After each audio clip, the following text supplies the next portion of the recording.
County Gun Show. A gun owner accidentally shot himself in the hand and another man in the foot in the parking lot of the Lee County Civic Center. No charges are being filed, but the incident is raising some questions about how these events are monitored and permitted.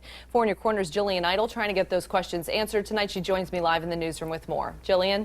Well, Amy, Florida Gun Shows, the company that hosted the event this past weekend, says they aren't responsible for anything that happens outside of a show, like in a parking lot. But others in the gun industry say safety changes should be made to protect all attendees.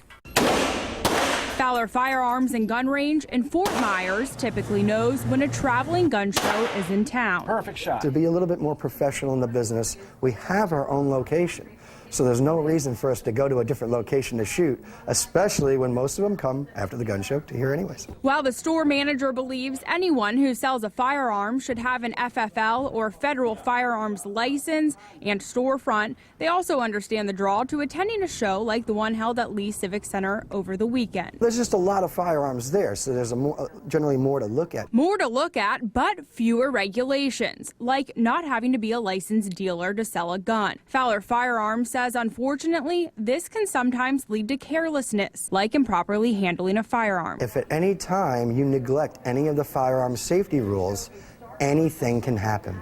I reached out to Florida Gun Shows, the company which hosted the event, to find out if they plan to make any safety changes for future shows. No one would talk on camera, but an employee told me over the phone they aren't responsible for anything that happens outside of a show and will continue to have a security guard at the door to check all guns before entering. But others in the gun industry are speaking out, saying more should be done. If you're going to host anything, just as if we have a business here, we control our environment.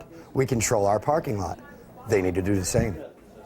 I also tried calling and emailing Southwest Florida and Lee County Fair Association, which manages Lee Civic Center, to find out if they plan to change the way they permit shows like this in the future. I'm still waiting to hear back. In the newsroom, Jillian Idle, Fox 4 in Your Corner. All right, thank you, Jillian. We do want to hear from you on this one. Should there be changes to how gun shows at the Civic Center are monitored and permitted?